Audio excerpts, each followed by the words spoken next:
každý deň prepravujú tisíce tón nákladov a 10 000 cestujúcich. Sú to hodnoty, ktoré sa ťažko dajú vyčísliť. Preto, aby tieto hodnoty boli chránené a aby železničná doprava bola čo najpresnejšia a najbezpečnejšia, bol vypracovaný súbor nariadení a predpisov. Jedným z nich je aj predpis P1 a P25, ktorý ukladá povinnosť váženia lokomotív v stanovených toleranciách.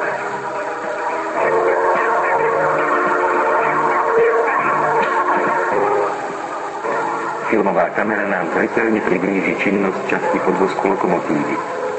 Správne zaťažený a bezchybne fungujúci podvozok vypéruje všetky nerovnosti kolejní.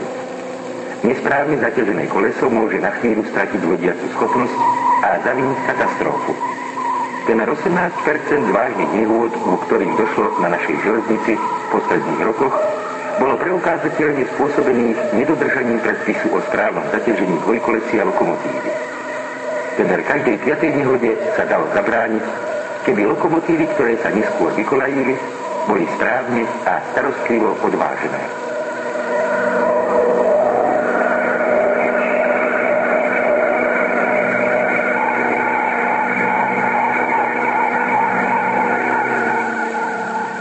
Stabilitu lokomotívy spolu určuje správne rozloženie váh na všetky jej kolesách. Aby bolo vynútené vykolajenie, treba zachovať pomer kvazistatických síl.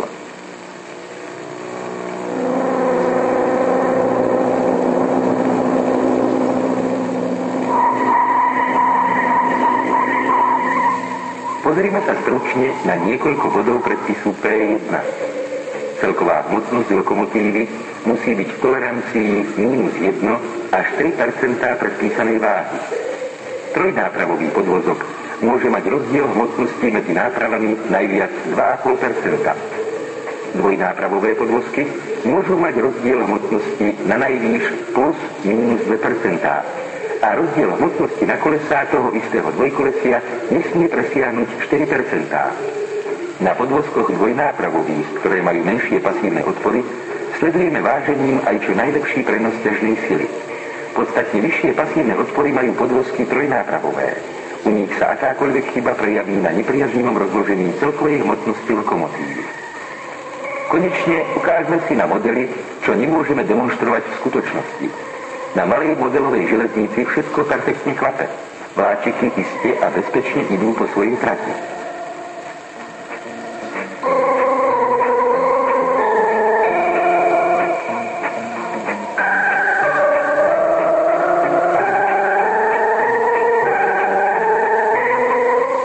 Zaťažíme všetky kolesá vybranej lokomotívy rovnakým závažím. Jazdné vlastnosti zostali tie isté aj pri zachovaní pôvodnej rýchlosti a lokomotíva bezpečne prejde cez všetky zákruty.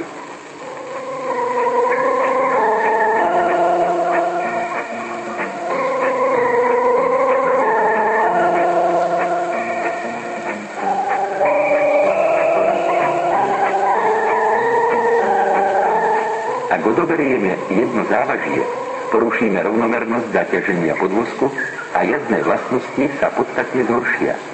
Pri zachovaní rýchlosti prejazdu sklzlo menej zaťažené koleso z kolejnice a zavinilo haváriu. Ak sa to isté stane v skutočnej prevádzke, môžu byť následky katastrofálne.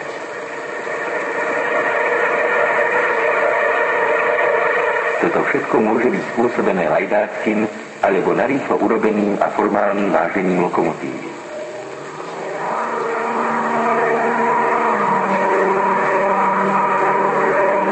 Vo všetkým fázam váženia lokomotívy by mal obsluhujúci personál pristupovať čo najstarostlivejšie.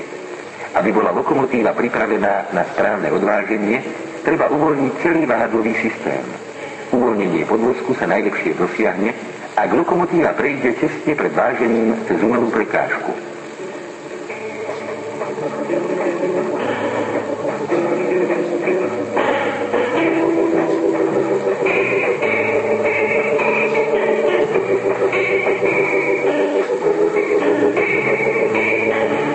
Váženie lokomotív sa robí na zariadeniach ČSD, ktoré používajú rôzne typy váh.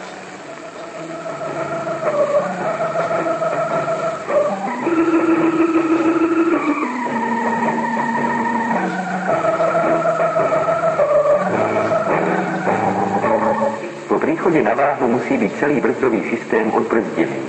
Až potom sa dá začať s prvým vážením.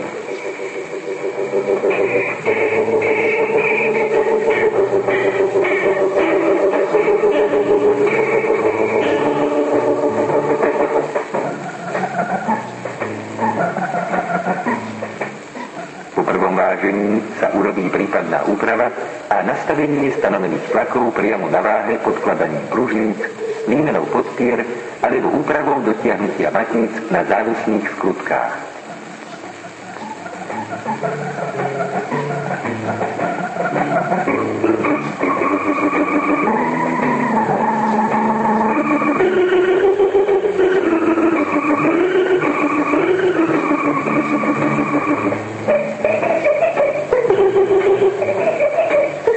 Ak rozloženie hmotnosti zodpovedá toleranciám, urobí sa záznam do vážneho lístku.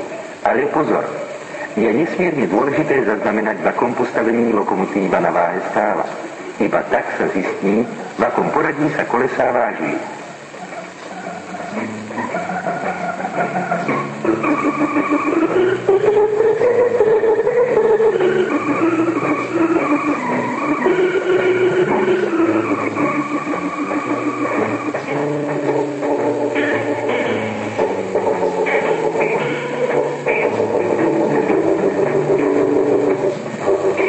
Skutočne získané hodnoty sa registrujú vážnym zariadením do lístku.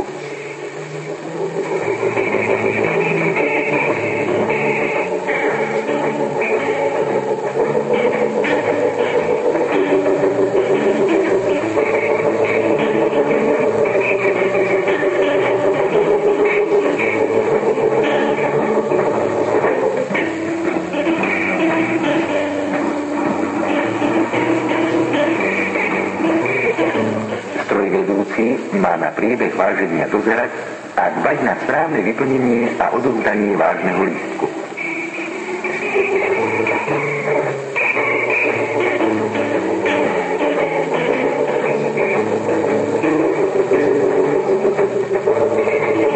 Stroje také výkonné a namáhané, ako sú lokomotívy, musia z času na čas prejsť opravou v dielniach alebo depách.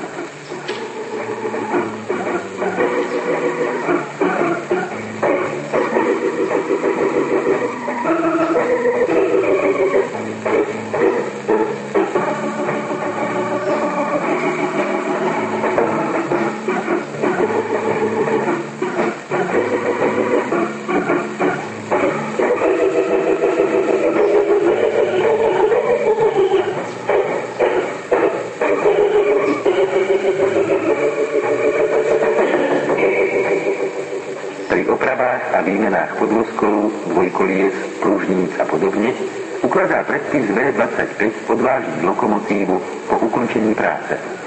Práve tak treba odvážiť lokomotívy po každej periodickej oprave podvozku a vždy, keď dochádza k zmenám kolesových a nápravových tlakov.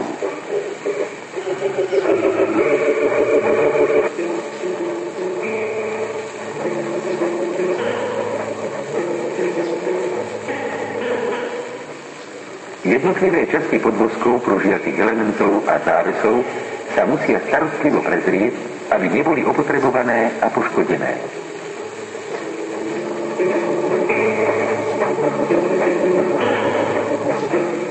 Osobitnú pozornosť treba venovať pružniciam, ktoré sa musia odskúšať.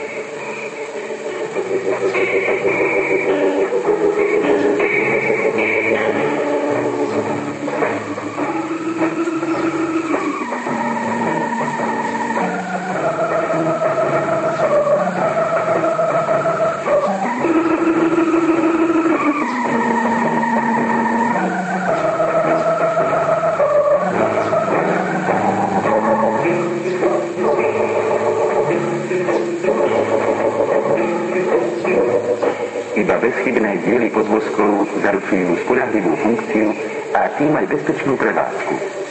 Starostlivosť je najspoľahlivejšou prevenciou proti nehodám.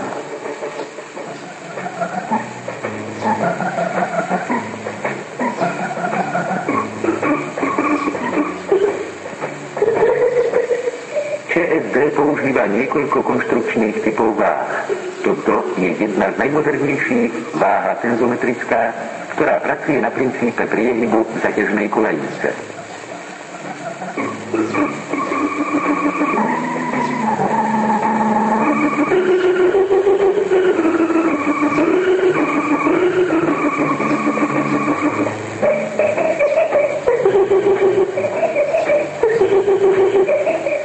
Údaje sa elektricky prenášajú na digitálne ukazovatele i do zapisovacieho automatu.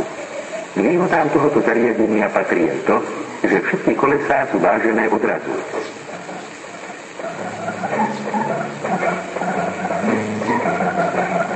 Aj u najmodernejšej techniky však záleží predovšetkým na svedomitosti personálu.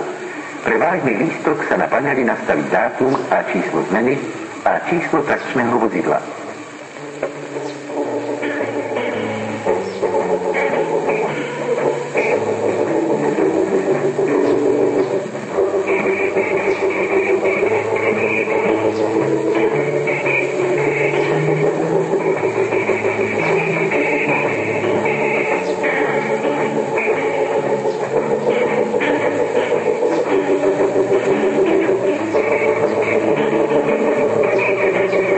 Všetky údaje sa potom automaticky zaznamenávajú na vážny lístok.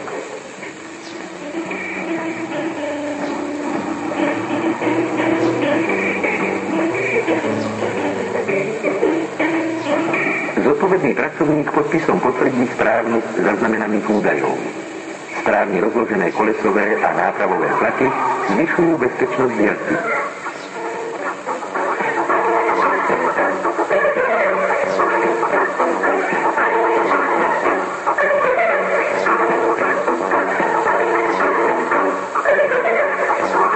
Nezabudnite, že dodržovaním predpisu P1 sa dalo zabrániť mnohým nehodám na našich dráhach.